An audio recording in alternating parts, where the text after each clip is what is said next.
आज 6 साल बाद नोटबंदी जी। का ये असर रहा कि पूरी देश की इकोनॉमी जो उस समय से बैठी वो उठ नहीं पाई। ऐसा तो है नहीं कि खाता न बही और जो है नोटबंदी पर जो सरकार कहे वो सही। यहाँ तो हर चीज जो है वो क्या कहते हैं कागज पे होनी चाहिए, सरकार है तो। सरकार ने ऐसा किया तो वो तो कम से कम बताए ना कि ये कानूनी रूप से सही था कि नहीं था। नोटबंदी हम्म। के जो आपके तमाम प्रावधान है कि जो है रिजर्व बैंक का आपको रिपोर्ट देगा तो ये देगा, फिर आपको उसमें कैबिनेट में जाके बताना पड़ेगा, कैबिनेट नोट होगा, मतलब इसमें तमाम ऐसी चीजें हैं जिसमें 20 कागजी जो है क्या कहते हैं दस्तावेज जो है होंगे आपसे बता रहे। तो कम से कम ये तो पता चलेगा कि मतलब ये जो है आपने वैधानिक रूप से किया या सनक के रूप में किया, कि एक आदमी को ये हम्म। पसंद है इसलिए उसने किसी को विश्वास में नहीं लिया और सीधे आपके क्या कहते हैं टेलीविजन पर घोषणा कर दी। इनके जी वित्तीय बोलिए। सलाहकार दिल्ली में है कि नागपुर में? इनके वित्तीय सलाहकार तो रिजर्व बैंक के सलाहकार हैं सर, एस गुरुमूर्ति। वो सबसे बड़े चैंपियन है जो है अच्छा। नोटबंदी के, और आरएसएस भी सबसे बड़ी चैंपियन थी नोटबंदी के। तो नोटबंदी का जो वही। आपका ये जो शगुफा छूटा, इसमें गुरुमूर्ति साहब का जो है आर्थिक विचार था, और आपके जो हम्म। है नागपुर का जो है आपका क्या कहते हैं निर्देश था या इशारा था, और उसको मोदी साहब ने बड़े उससे इम्प्लीमेंट किया जैसे कि जो है भारत में कोई चमत्कार हो जाएगा। नतीजा था कि जो एक नामी बैठी वो इनके जो है भाग्य से कहिए दुर्भाग्य से कहिए कोढ़ में खाज के रूप में एक के बाद एक लगातार बैठी जा रही है। और आज की डेट में पूरे देश में जो है ये एक माहौल बन गया है कि जितने पैसे वाले लोग हैं उनके बारे में है कि वो भले भारत में व्यापार करते हों लेकिन वो यहाँ से बाहर जाके विदेशों में बसें, क्योंकि भारत की स्थिति चरमरा के बैठने वाली हो गई।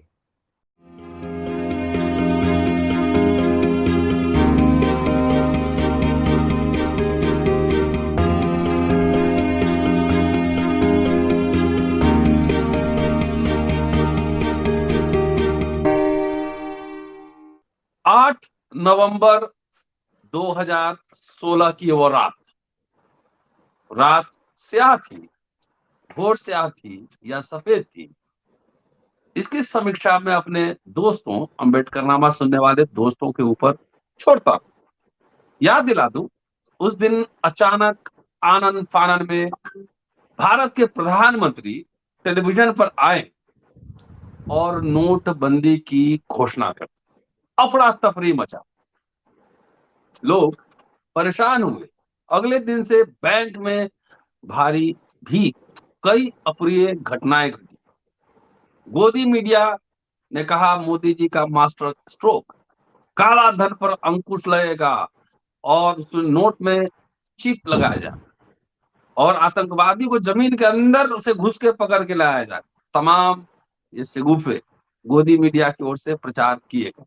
तरह तरह के दावे हुए।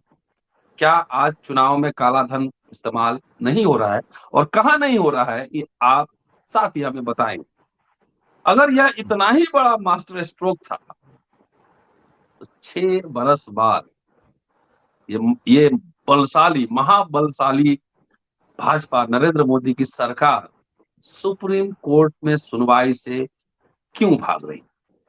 दोस्तों, रतनलाल बोल रहा हूं और आप देख रहे हैं अम्बेडकर नामा। गोदी मीडिया ये पूरी खबर बचा गई, आपको पता भी नहीं लगा होगा, लेकिन अम्बेडकर नामा पे वो सारे विषयों पर चर्चा किया जाता है जिसे वो गोदी मीडिया बचा जाती है। सुप्रीम कोर्ट में सुनवाई थी। केंद्र सरकार आगे पीछे कर रही है। हलफनामा दायर करने के लिए पुनः समय मांग। क्या है इसके मायने, समझने के लिए हमारे कोर्ट के विशेषज्ञ, वरिष्ठ पत्रकार, संपादक, एडवोकेट जेपी सिंह साहब पुनः मौजूद हैं अम्बेडकर नामा में। उन्हीं से समझेंगे कि चिप जो ढूंढ रहे थे 20 फुट नीचे जमीन की और काला धन पे पूरा बैन लगने वाला था, भाग क्यों रही है सरकार। स्वागत है सर अम्बेडकर नामा में। जी नमस्कार। सर नमस्कार। तो क्या है देखिए मामला सर, सर? जी। देखिए सर, आपने याद दिला दिया कि 8 नवंबर 2016 को नोटबंदी की घोषणा मोदी जी ने अचानक 8 बजे 9 बजे रात के बीच में टीवी पर नमूदार होकर के की थी, और बड़े जी। कॉन्फिडेंस से कहा था कि काला धन खत्म हो जाएगा। बल्कि उसके बाद भी एक आध हफ्ते 10 दिन बाद उन्होंने बड़ी खिल्लियां उड़ाई थी कि घर में लड़की की शादी है, 1,500 के नोट घर में पड़े हुए हैं लेकिन किसी काम नहीं आ रहे हैं, इसी तरह हाथ चमका चमका सैडिस्टिक प्लेजर। सैडिस्टिक प्लेजर और मजाक खिल्ली उड़ाना किसी की, और ये हम्म। दिखाना कि मैं बहुत सियाना हूं। तो यहाँ हम्म। भारतीय संदर्भ में हमेशा एक बहुत गंदी कहावत कही जाती है कि सियाना कौवा गू खाता है। तो कुछ और समझ के गू खा लेता है जो सड़क पर पड़ा रहता है। जी। तो बहरहाल ये भारतीय कहावत है, इसका किसी से कोई संदर्भ नहीं। जी। आज 6 साल बाद नोटबंदी जी। का ये असर रहा कि पूरी देश की इकोनॉमी जो उस समय से बैठी वो उठ नहीं पाई, और एक के अच्छा। बाद एक कोढ़ में खाज होता गया। अभी इकोनॉमी उठ भी नहीं पाई थी, नोटबंदी के प्रभाव से दूर भी नहीं हो पा रही थी, तब तक जीएसटी आ गया। वो हम्म। जीएसटी जिसमें 100 से अधिक संभवतः संशोधन किए जा चुके हैं। मतलब आपने जी। इतना फॉल्टी जो है क्या कहते हैं जीएसटी दिया कि 5 साल में आपको जो है क्या कहते हैं अगर 100 बार, 80 बार, 90 बार उसमें संशोधन करना पड़ा, तो आप समझिए कि कितना त्रुटिपूर्ण है जीएसटी आप, और अभी भी परफेक्ट नहीं है आपके। जीएसटी के बाद कोड़ में खाद में कोविड हो गया, सारी जो है वो उत्पादन की गतिविधियां बंद हो गई, सारे जो है आपके प्राइवेट सेक्टर के तमाम फैक्ट्रियां बंद हो गई, तमाम मजदूर जो है वो निर्माण क्षेत्र, विनिर्माण क्षेत्र का जो है मामला गड़बड़ा गया।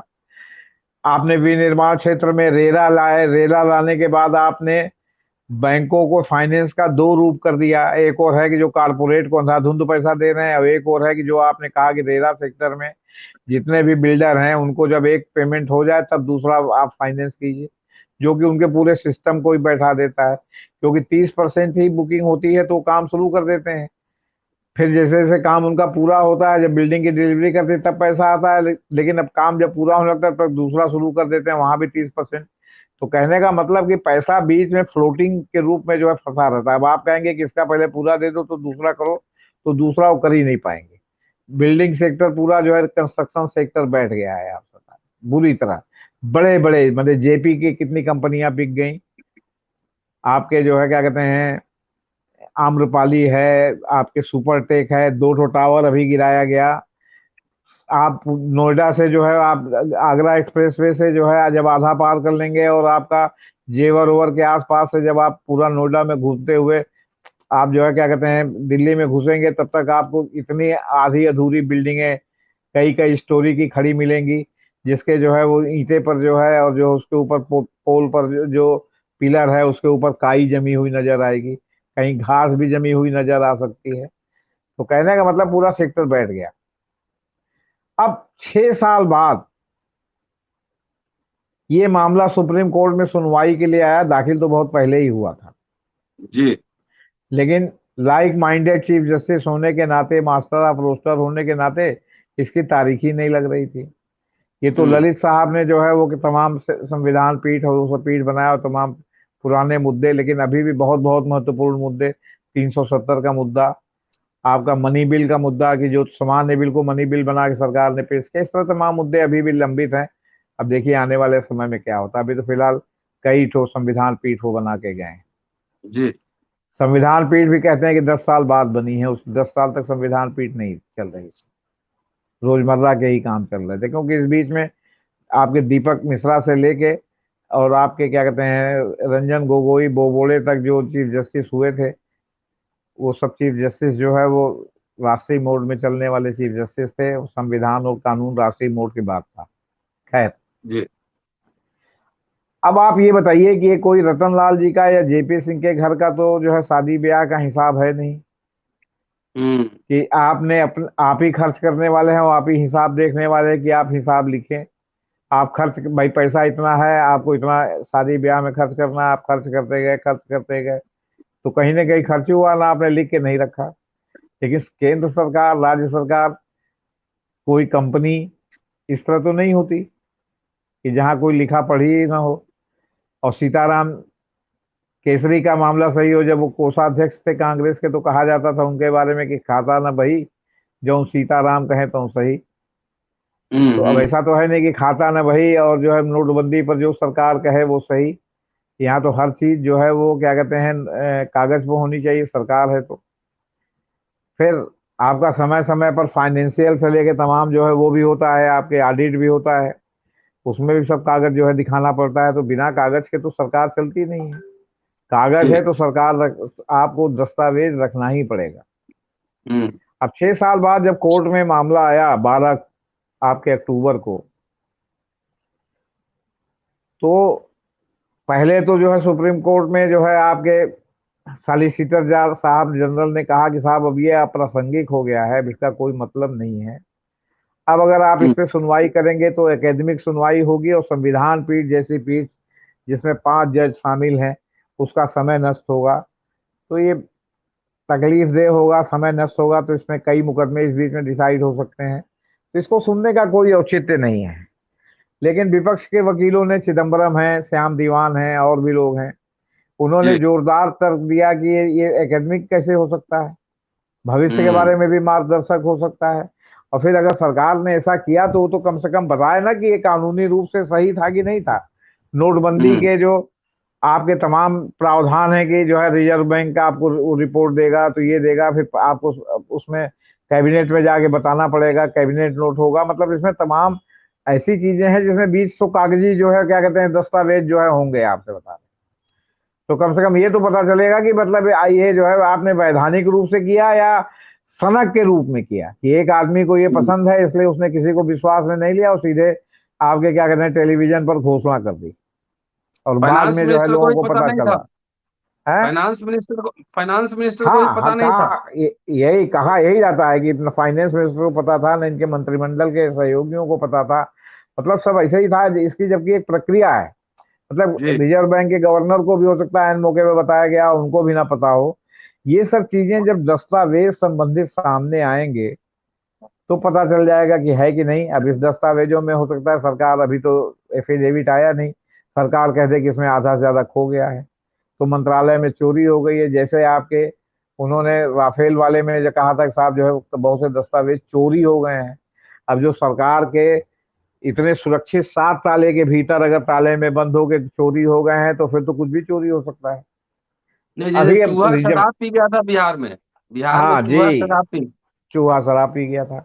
तो आपको हम बताएं, हम तो बहुत लोगों को जानते हैं विद्यार्थी जीवन से, पढ़ने के जमाने में कुछ दारू वालों के भी जो है, या आपके क्या कहते हैं ये डाबर और बैद्यनाथ वालों से भी रिलेटेड लोग जो है क्या कहते हैं हम लोग साथ पढ़ते थे। जी। तो क्या करते थे कि बैद्यनाथ और डाबर में मृत संजीवनी सुरा आती थी, जो कच्ची दारू एक प्रकार की है, लेकिन उसको लोग दवाई समझ के पीते हैं और नशा करती है। जब जी। बिहार में जो है शराबबंदी हो गई, तो मैंने देखा कि जो है लोग क्या करते हैं कि पिछवा से ऐसे बोतल को उलट लिया, तो उतना जो खाली हिस्सा है उसमें ऐसे कट से मारा, बड़े सफाई से भाई साहब वो कट जाता था जैसे गला कटता है, और उसके जी। बाद उधर से ढार के पी लिया। हम्म। आपका जो उसकी शीशी का जो ढक्कन है वो इंटैक्ट है, और हम्म। नीचे से टूट गया, और उसके बाद जरा सा और टूट गया, और कहा कि जो ट्रांसपोर्टेशन में ये बोतल टूट गई थी तो बोतल का पैसा मिल गया, दारू भी पी लिया। हम्म। तो चूहा भी इसी तरह कुतर के पी लेता है, भाई पीछे से टूटा, चूहा ने पी लिया। अब मान ली पीछे जी। से आप ही ने तोड़ा, तोड़ने के बाद कपड़ा लगा के उसको दारू को छान लिया, तो अब शीशे हम्म। का काम तो कपड़े में से आएगा नहीं। आपने दारू भी पी लिया, पैसा भी वापस मिल गया, और जो है वो क्या कहते हैं चूहा जो है शराब पी गया, आपसे बता। जी। तो कहने का तात्पर्य है कि इस तरह हुआ। तो अब आप ये बताइए कि केंद्र सरकार से जब उन्होंने कहा कि 4 हफ्ते में जो भी तत्संबंधी दस्तावेज है जरा हम लोग देखें तो किसमें क्या है, किस वास्तविक हैं, या इसको जो है जो विपक्ष कह रहा है या जो याचिकाकर्ता के वकील कह रहे हैं। तो नजीर ने कहा कि भाई आप सारे दस्तावेजों को एकत्र कीजिए और उसको आप एफिडेविट के शक्ल में अदालत में दाखिल कीजिए। 9 हम्म। तारीख को 9 नवंबर को सुनवाई होगी। हम्म। अब ये 12 अक्टूबर से 4 हफ्ते का समय दिया था। जी। तो कल अब सुनवाई जब हो नौ गई। नहीं, और 9 नवंबर को जब सुनवाई की तारीख पड़ी, तो जो नए अटॉर्नी जनरल साहब हैं उन्होंने कहा कि साहब अभी हम एफिडेविट नहीं तैयार कर पाए हैं, 1 हफ्ते का हमको और समय दीजिए। इस पर जो है श्याम दीवान जो मुख्य याचिकाकर्ता के वकील हैं, वरिष्ठ वकील हैं, जी। उन्होंने कहा कि आज तक हमने देखा ही नहीं कि जब एक बार संविधान पीठ की तारीख तय हो जाती है और निर्धारित हो जाता है, उसमें जो प्रारंभिक कागज के आदान प्रदान का आदेश हो जाता है, उसके बाद फिर वो तारीख टलती नहीं है, उसका एडजर्नमेंट नहीं मांगा जाता, उसमें फिर सुनवाई जी। होती। और ये जिस तरह अदालत में संविधान पीठ में सुनवाई के लिए ये डाल रहे हैं, ये बहुत शर्मनाक है। हम्म। इस पर जो है वो क्या कहते हैं, उनके वकीलों ने, उनके वकील जो अटॉर्नी जनरल ने भी कहा कि नहीं, मुझे भी बहुत शर्म है, मुझे बहुत इसका अफसोस है कि हम नहीं कर पा रहे हैं, लेकिन एक हफ्ते का समय दीजिए, हम जवाब दाखिल करेंगे। इसमें चिदम्बरम ने भी जो है इस पर आपत्ति व्यक्त की कि जो है क्या कहते हैं ये, लेकिन उन्होंने कोर्ट के ऊपर छोड़ दिया कि आप जो चाहें करें। श्याम दीवान ने तो यहाँ तक कहा कि आप बहस शुरू कराइए, हम्म। ये एफिडेविट जो देंगे हम उसका जवाब दे देंगे, हम ये नहीं कहेंगे कि उस पर हम मौखिक बहस करेंगे। हम्म। जो ये लिख के देंगे उसका प्रति उत्तर जो जवाबी हलफनामा हमको देना होगा वो हम दे देंगे, लेकिन आप हम्म। बहस शुरू कराइए। तो इस पर और शर्मिंदा शर्मिंदा हुए अटॉर्नी जनरल का, नहीं नहीं ऐसा नहीं है, अब ये गलत परंपरा होगी और ये होगा, हम इसको देंगे, ये करेंगे। तो बहरहाल 24 नवंबर की डेट लग गई।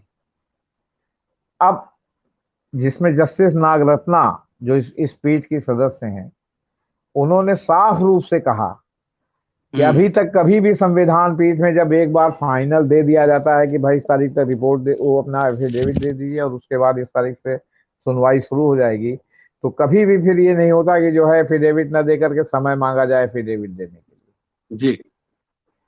और एक दूसरी बात हम आपसे कह रहे हैं, जैसे आपसे कहा जाए कि आप शपथ ले करके बयान दीजिए कि मैं जो कहूंगा सच कहूंगा, सच के सिवा कुछ नहीं कहूंगा। संविधान की शपथ लीजिए, आप गीता की शपथ लीजिए, होता है ना कोर्ट में कि आप शपथ लेके साथ शपथ बयान देते हैं, एफिडेविट देते जी। हैं, तो जी। माना जाता है। और उसमें अंत में लिखा भी जाता है कि इसमें जो आपने लिखा है वो 1 से 8वीं धारा तक या 1 से 5वीं धारा तक जितने बिंदु हैं वो सब आपकी जानकारी में सही है, इसमें न कुछ छिपाया गया है, न इसमें कोई गोपनीय है, ये पूरी तरह सत्य है और सत्य पर आधारित है। तो इसी तरह जो है वो आपका क्या कहते हैं, कोर्ट में जब ये सब मामला चला तो हुआ कि भाई आखिर क्यों, और जो ऐसा नहीं करता तो ये माना जाता है कि ये सत्य छिपाना चाहता है। हम्म। तो जब आप कोर्ट में कहते हैं कि क्या कहते हैं हम जो है शपथ नहीं लेंगे, हम शपथ नहीं कहेंगे कि ये हुआ है, हम ऐसे ही मौखिक कहेंगे, तो ये इसमें कोर्ट के प्रिज्यूम करने का एक जो है संदेह पैदा करता है कि आपने ऐसा किया है, इसीलिए आप शपथ लेके नहीं कह रहे हैं। तो एफिडेविट देने में विलंब या बार बार उससे भागने को, तो यही माना जाएगा ना कि आप जो है कोर्ट चाहते कि सुनवाई ना हो, जिसका कि शुरू में ही उन्होंने प्रयास किया था कि एकेडमिक बहस हो जाएगी। अरे भैया, एकेडमिक बहस हो जाएगी 6 साल पहले जो आपने किया, तो आपको जो है रिजर्व बैंक की पत्रावली, आपको अपने मंत्रिमंडल की पत्रावली कि कहाँ पास हुआ, कब पास हुआ, कितने लोगों को विश्वास में लिया गया, बताया गया, नहीं बताया गया, रिजर्व बैंक ने क्या इसके लिए सरकार से अनुरोध किया था, जैसा कि जरूरी बताया जा रहा है कि अनुरोध करना चाहिए उनको कि जो है मॉनिटाइजेशन जरूरी हो गया है। इन सब हम्म। चीजों का जो है पत्रावली पर होगा ना, ये सरकारी मामला, ये कोई जेपी सिंह या रतन लाल जी के घर में कथा पुराण से लेके शादी ब्याह का कोई इंतजाम तो है नहीं कि वन मैन शो है, जो खर्चा करना हो करते रहें, किसी को जवाबदेही नहीं है कि हमारा कितना खर्चा हुआ। 5 लाख खर्चा हो तो 50 लाख बता दें, 50 लाख खर्चा हो तो 3 लाख बता देंगे, अब तो 3 लाख में शादी कर लिए या 3 लाख में ये प्रोग्राम कर लिए, कौन पूछने आ रहा है आपसे कि आपका प्रोग्राम जी। 3 लाख में कैसे हो गया या 50 लाख कैसे हुआ। भाई आपने खर्चा किया है, आप हमें बता रहे हैं।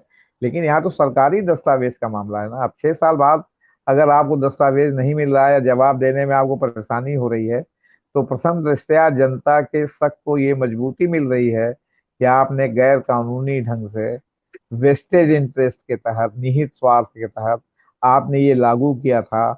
आपने भले कहा हो कि हम इससे जो है वो काले धन पर रोक लगाएंगे, लेकिन काले धन पर तो रोक नहीं लगी, बल्कि आज की डेट में जो 18-19 लाख करोड़ रुपया मार्केट में सर्कुलेशन था, उससे बढ़ के 28-29 लाख करोड़ हो गया है, जिसमें दसियों लाख करोड़ रुपया जो 2000 का नोट था वो बाजार से गायब है। वो कहाँ है, ये भी अभी तक न सरकार बता रही, न कहीं पता चल रहा है कि वो कहाँ रहस्यमय ढंग से वो 2000 रुपए के नोट न न कंज्यूमर के पास है, न बैंकर के पास है। बैंकों में भी जाइए तो जो है गलती से कोई पुराना नोट आ जाएगा तो वही नोट रहेगा जो वो फिर से दे देंगे, वरना 2000 का नोट ना नया नोट है ना पुराना नोट। बैंकों में भी नहीं है, कंज्यूमर्स के पास भी नहीं है। अब आप कह रहे हैं कि सर्कुलेशन से इतना नोट गायब है, आप ही के आंकड़े हैं, सरकार के ही। तो नोट कहाँ गए, किसके पास है, किसकी तिजोरी में बंद है, और बंद है तो क्यों बंद है? और क्या सरकार की ही तिजोरी में तो नहीं, वापस जाके सरकार ने धीरे धीरे करके मार्केट से सब वो इकट्ठा कर लिया अपने पास? क्यों? क्योंकि नकली नोट में भी 2000 के ही नोट ज्यादा प्रचलन में है, 500 के नोट कम प्रचलन में। तो न ब्लैक मनी भी बंद नहीं हुई। आपने जो जो कहा था उसमें कोई अचीवमेंट नहीं हुआ, बल्कि इकोनॉमी अलग बैठ गई, बाजार अलग बैठ गया। बाजार में सामान है, खरीदार नहीं है। और आपको बताएं कि अमेजन और फ्लिपकार्ट जैसी ग्लोबल कंपनियां या मल्टीनेशनल्स आपको उसी तरह किस्त पर सामान दे रही हैं, जैसे किस्त पर आपको जो है भारतीय बाजारों में सामान बेचने के लिए किस्त का इस्तेमाल किया जा रहा है। आप कोई भी चीज फ्लिपकार्ट और उसके मेंबर बन के और उनकी शर्तों को पूरा करके आप किस्त पर ले लीजिए और किस्त पर पेमेंट कीजिए। तो ये जब मल्टीनेशनल कर रहे हैं तो बाकी लोगों की क्या हैसियत होगी, बाकी लोगों की क्या हालत होगी, ये आप बखूबी इस बात को समझ सकते हैं। तो ये स्थिति है सर। सर भाग इनके क्यों रहे वित्तीय हैं सलाह जी? जी, इनके जी वित्तीय बोलिए। सलाहकार दिल्ली में है कि नागपुर में? इनके वित्तीय सलाहकार तो रिजर्व बैंक के सलाहकार हैं सर, एस गुरुमूर्ति। वो सबसे बड़े चैंपियन है जो है अच्छा। नोटबंदी के, और आरएसएस भी सबसे बड़ी चैंपियन थी नोटबंदी के। तो नोटबंदी का जो भाई। आपका ये जो शगुफा छूटा, इसमें गुरुमूर्ति साहब का जो है आर्थिक विचार था, और आपके जो हम्म। है नागपुर का जो है आपका क्या कहते हैं निर्देश था या इशारा था, और उसको मोदी साहब ने बड़े उससे इम्प्लीमेंट किया जिससे कि जो है भारत में कोई चमत्कार हो जाएगा। नतीजा था कि जो एक नामी बैठी वो इनके जो है भाग्य से कहिए दुर्भाग्य से कहिए, कोढ़ में खास के रूप में एक के बाद एक के बाद एक लगातार बैठी जा रही है। और आज की डेट में पूरे देश में जो है ये एक माहौल बन गया है कि जितने पैसे वाले लोग हैं उनके बारे में है कि वो भले भारत में व्यापार करते हों, लेकिन वो यहाँ से बाहर जाके विदेशों में बसे, क्योंकि भारत की स्थिति चरमरा के बैठने वाली हो गई है। इस पे तमाम हम्म। आर्टिकल लिखे जा रहे हैं। आपकी इस आर्थिक स्थिति की ये स्थिति है सर, अरबों खरबों रुपया रिजर्व बैंक ने अभी पिछले दिनों पूरे जो विश्वव्यापी बैंकों में उसकी जो क्या कहते हैं जो उसने पैसे जमा कर रखे थे, हर देश जमा किए रहता है अपने आपातकाल के लिए और तमाम कारणों से, तो वो वहां से पैसे वापस निकाल करके डॉलर को बेच के इन्होंने अपने रुपए को संभालने की कोशिश की है। जो रुपया जो है क्या कहते हैं डॉलर के मुकाबले में गिर के 80 रुपए से ऊपर पहुंच गया है। वो तो डॉलर डॉलर मजबूत हो रहा था, रुपया कमजोर थोड़ी हो हाँ, रहा तो था। फिर ये डॉलर बेच के इन्होंने अपने रुपए को संभालने की कोशिश की है। ये आर्थिक स्थिति है। आपका जो विदेश व्यापार का जो में जो के रूप में जो सब पैसा आता है उसका जो रिजर्व है आपके पास, वो लगातार सिकुड़ता जा रहा है। ये सब नोटबंदी है कि का सब आफ्टर इफेक्ट है, समझ लीजिए। नोटबंदी, जीएसटी, सर कोविड। जी ये मिला जुला के जो सुप्रीम कोर्ट में अगर इतनी बड़ी इनकी योजना थी कि इससे जी कोई आमूल चूल परिवर्तन होने वाला है देश की अर्थव्यवस्था जी में, तो इन जी 6 वर्षों में सुप्रीम कोर्ट में टाल मटोल क्यों कर रहे हैं? भागने की कोशिश क्यों कर? एक तरह से भाग ही रहे हैं ना सुनवाई से। क्या नहीं, तो फंसेंगे इसमें? सुनवाई से भाग इसलिए रहे हैं कि इन्होंने उसके प्रक्रियात्मक जो मतलब चीजें हैं ना उसको नहीं किए हैं। इन्होंने अपने फिल्म से जो है सितारे हिंद बनने के लिए अचानक रात में घोषणा की, जो उसकी जो वैधानिक कागजी कार्रवाई होनी चाहिए थी, वो आरोप यही है ना कि वो कागजी कार्रवाई आपने नहीं की। हम्म। आपने जो है वो आपके कैबिनेट के जो सामूहिक उसका जो सिद्धांत है जो है लीडरशिप का, उसका वो आपने उल्लंघन किया। आपने रिजर्व बैंक ने अपने जो है जो नियमावली है कि इस तरह के मामलों में किस तरह वो राय देता है, क्या चिट्ठी लिखता है, क्या सबकी उल्लंघन किया। मतलब कुल मिला के ये है कि गैर संवैधानिक गैर कानूनी काम आपने किया है। तो अब सवाल इस बात का है कि अगर आपके पास उसका दस्तावेज नहीं है तो या तो आप मैन्युफैक्चर कर रहे होंगे, या आप सोच रहे होंगे कि कौन सा वाया मीडिया निकाल कर हम जो है ये कोर्ट को बताएं कि हमने ये किया। आप आधा अधूरा जवाब दे सकते हैं, आप झूठा जवाब दे सकते हैं, होती रहे बहस कि ये सही है कि वो सही है। फिर आप इसमें जो है सील कवर भी दे सकते हैं। अभी तो सील कवर अगर देंगे तो जो है वो तो सिर्फ कोर्ट ही देखेगी, तो उसमें पता नहीं क्या लिखा रहेगा। और फिर सील कवर है तो कोर्ट जो है उसको विपक्ष को दिलवाएगी कि नहीं दिलवाएगी। ऐसे इतने मुद्दे हैं। अब आप कॉन्फिडेंस देखिए कि एक और जो याची हैं, जो प्राइवेट पार्टीज हैं, वो कह रहे हैं कि आपका एफिडेविट आए बिना हम बहस के लिए तैयार। जब आप एफिडेविट हम्म। देंगे तो हम उसका जवाब दे देंगे, हम ये नहीं कहेंगे कि हम इस पर बहस करेंगे। मतलब कोर्ट का टाइम नहीं बर्बाद होने देंगे। अब कॉन्फिडेंस देखिए दोनों तरफ का। अब आप नहीं देना चाहते तो इसमें मिला किसको जुला आप के सही सर, मानेंगे, आखिरी किसको सवाल। गलत मानेंगे? जी।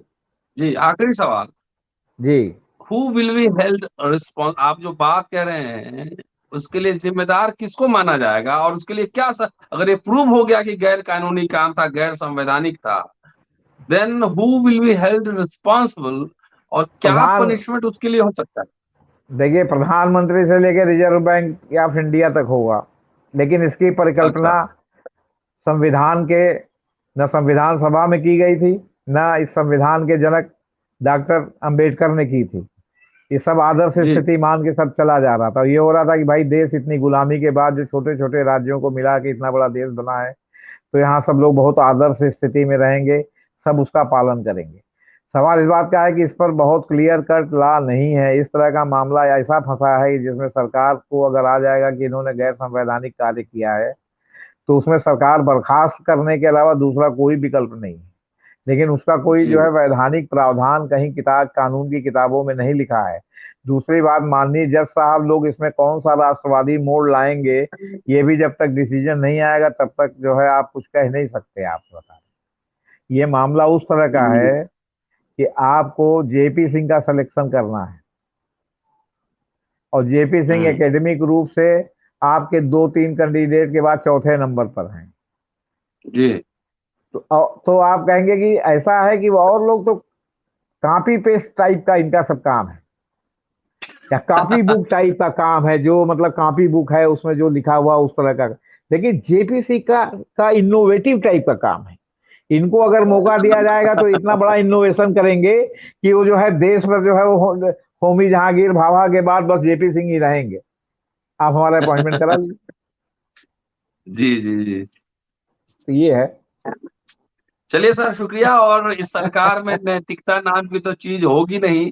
अगर ये कोर्ट में ये प्रूव भी हो जाए कि ये गलत हुआ है, गैर संवैधानिक है, क्या इसे कानूनी प्रावधान नहीं है जैसा कि जेपी सिंह साहब कह रहे हैं, क्या इस सरकार से नैतिकता की उम्मीद की जा सकती है? नोटबंदी को मैंने भी समझा आज विस्तार से, और उसके इफेक्ट क्या हुए वो भी समझा। और चलते चलते जेपी सिंह साहब कुछ कह रहे हैं, सुनिए। सर, जेएमएल सिन्हा की कोई आलोचना करे या उनकी तारीफ करे, लेकिन जी क्या आपको लगता है कि हमारी जुडिशरी में जेएमएल सिन्हा जैसे गट्स का एक भी न्यायाधीश है जी। जो इस बात की परवाह न करे कि हम प्रधानमंत्री को जो है क्या कहते हैं, मतलब हरा रहे हैं, टेक्निकल आधार पर हरा रहे हैं, तो इसका रिपरकशन क्या होगा? एक भी है? हम्म आप दिया लेके हम्म। ढूंढते रह जाइएगा, एक भी नहीं मिलेगा। ये मैं कहना नहीं चाहता था मिला। बस। जी। शुक्रिया सर। और दोस्तों, देखते रहिए अम्बेडकर नामा, शेयर और सब्सक्राइब करते रहिए। जेपी सिंह साहब से जब बात करता हूँ तो मेरे ज्ञान में भी वृद्धि होती है। यहाँ पे मन की बात नहीं, काम की बात है। खुद सुनिए, बच्चों को भी सुनाइए, और बिना किसी ब्रेक के पूरा वीडियो देखिए, शेयर और सब्सक्राइब करते रहिए। शुक्रिया, शुक्रिया सर, थैंक यू। नमस्कार सर।